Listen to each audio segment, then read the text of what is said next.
Hello friends, in today's video, we shall discuss the dynamic versions of demand functions which includes the distributed lag model, Nerlove's principle and Houthakker-Taylor's principle.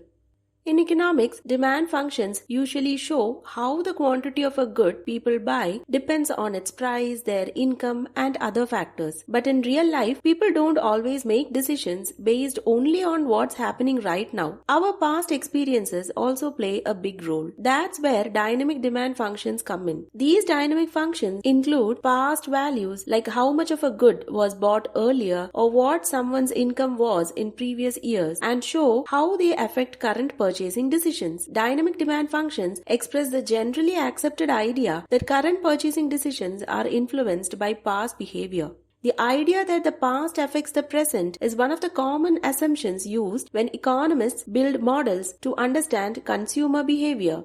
Let's take an example. Suppose the good is a durable item like a refrigerator or a washing machine. Since people don't buy such goods often, their past purchases create a stock. This stock affects how much more of that good they'll need in the present or future. If you already own a fridge, you are unlikely to buy another one next year. On the other hand, with non-durable goods like food or tobacco, past consumption can lead to habit formation. If someone regularly bought a certain food item before, there's a good chance they'll continue buying it now. That habit influences demand patterns over time. To include this influence of the past, economists use what's called a distributed lag model. This simply means a model that includes lagged values or past values of different factors like demand, income, or price. In general form, a distributed lag model may be expressed as Qxt is equal to the function of pxt minus 1, qxt minus 1, qxt minus 2, yt minus 1. Here you can see that the quantity demanded today depends not only on today's price and income but also on the prices, incomes and quantities from previous periods. How many past periods or lags we include in the function depends on what relationship we are trying to study.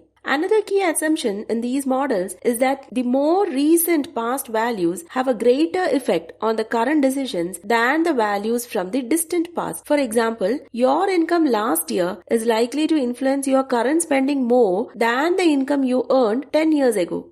One of the most widely used models in this area is based on the stock adjustment principle developed by Nerlove. This principle was originally used to study demand for durables, where people adjust their current purchases based on how far their existing stock is from their desired stock.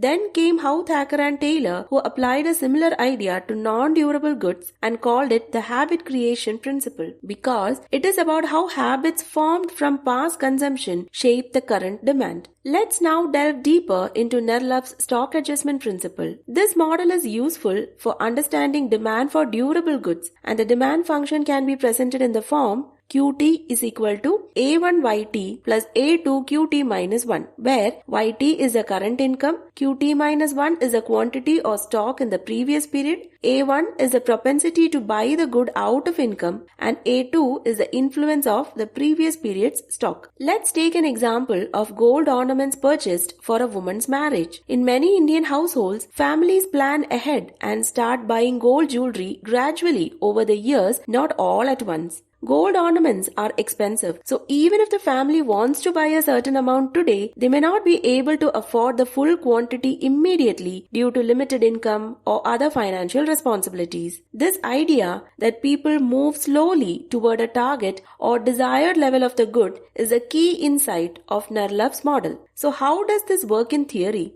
The family has a desired level of gold jewelry denoted as Q star T and it depends on the current income. This can be written as Q star T is equal to BYT, where B is the proportion of income spent for consumption of gold. However, the consumer cannot immediately acquire the desired level of gold due to limited income, credit limitations, etc. Thus, in each period, say every year, the consumer acquires only a part of the desired level of gold denoted as QT, and in each year, the consumer comes closer to Q star T. Let QT minus 1 be the quantity of gold purchased in the previous year. The difference between this year's gold purchase and the previous year's gold purchase is shown as QT minus 1. This change is only a fraction K of the desired change, that is, the difference between what they want to have and what they already have. So this can be represented as QT minus 1 is equal to K Q star T minus QT minus 1.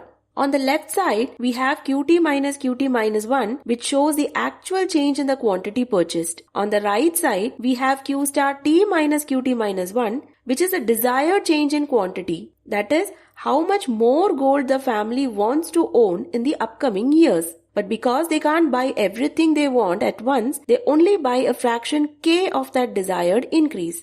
Here, K is a coefficient of the stock adjustment and is a value between 0 and 1 that shows how quickly the family adjusts toward the desired level of gold purchase. A high K value means they buy a large amount of gold to reach the desired level quickly. This can happen if they have enough income, access to credit, or urgency, as in if the wedding is soon, etc.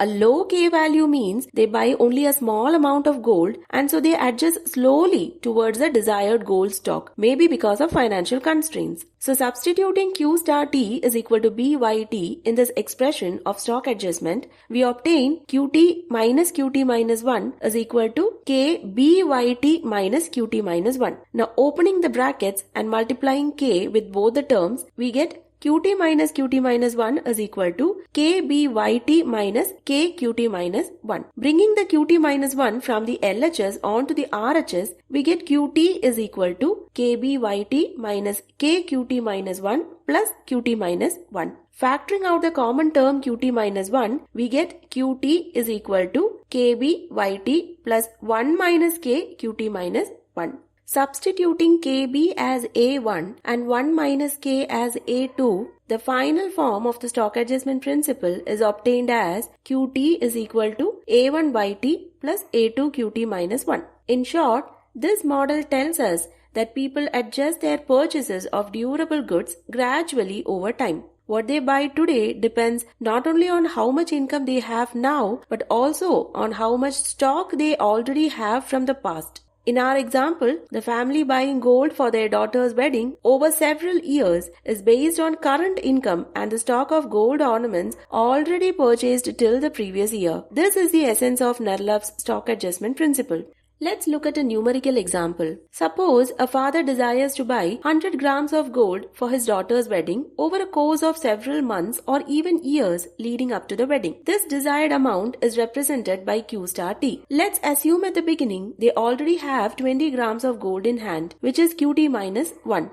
It is the actual stock of gold held till the end of previous period, or say year T minus 1. Given this scenario, we can apply Nerlove's stock adjustment equation, which is QT minus 1 is equal to K Q star T minus QT minus 1. Here, QT minus 1 can be denoted as delta QT. K is the coefficient of stock adjustment or the speed of adjustment coefficient representing how quickly the individual adjusts their gold stock towards a desired amount. So let's assume K as 0.4.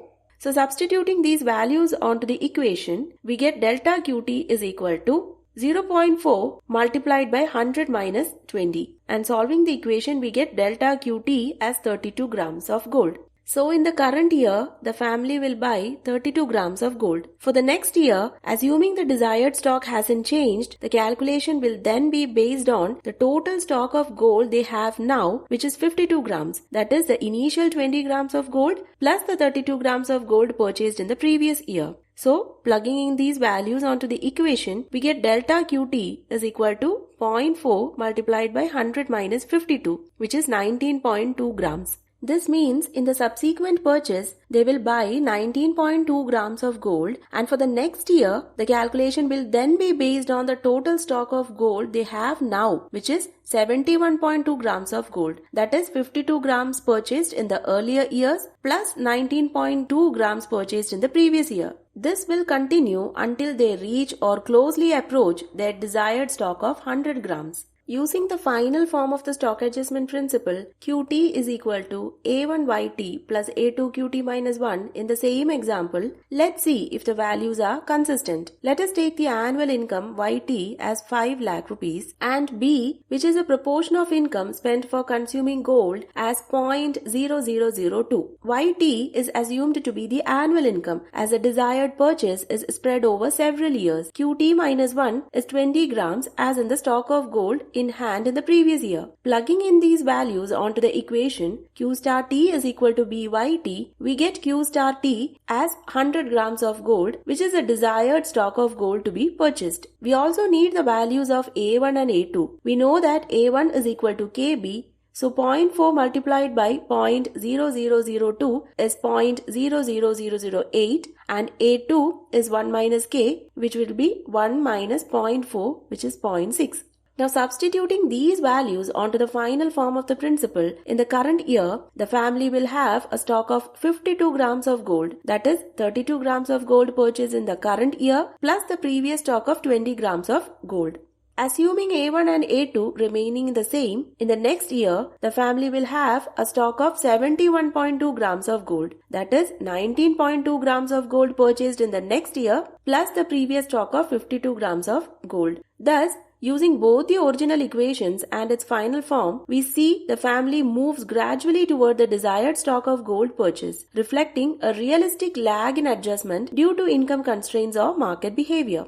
Let's now talk about Houthakker-Taylor's dynamic demand model, which builds upon Nerlove's earlier work. These two economists extended the concept of stock adjustment to non-durable goods. In simple terms, when it comes to durable goods like furniture, cars or refrigerators, people don't buy them again and again. So the current demand for these items depends partly on how much of such goods people already own, that is, its stock. Now when it comes to non-durable goods like food, soaps or clothes, the story is a bit different. Here, your current demand depends not just on price or income, but also on your past purchasing habits. If you have been eating a certain type of food or using a certain brand of soap regularly, you're more likely to continue buying it. This is called the habit creation or the habit formation process, and the demand function can be represented in the form Qt is equal to A0 plus A1 PT plus A2 delta PT plus A3 YT plus A4 delta YT plus A5 QT minus 1, where Qt is a current quantity demanded, PT is a current price, delta PT is a change in price compared to the previous period, YT is the current income, delta YT is a change in income from the last period, and QT minus 1 is the last period's consumption. Here A0 is the intercept and A1, A2, A3, A4 and A5 are the coefficients of the respective variables. A general form of the demand function can be derived as Qt is equal to B0 plus B1 PT plus B2 ST plus B3 YT, where ST stands for stock of durables if the function refers to durable goods, or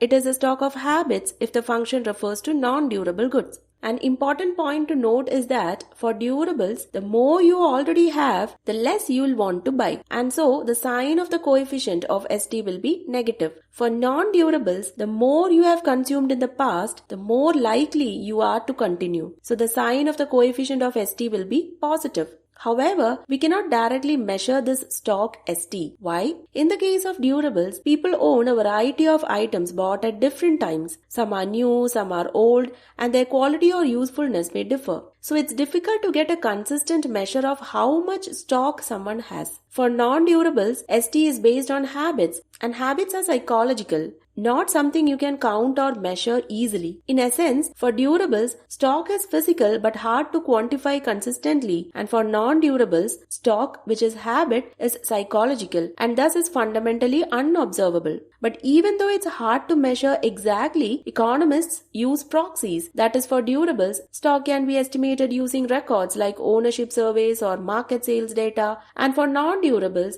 from people's past consumption patterns, purchase frequency, etc. can be used. In both cases, economists or researchers uses indirect data because the true stock is rarely observed directly. This is all about the dynamic versions of the demand functions. If you like the video, do subscribe to my channel and share the videos with your friends. Thank you.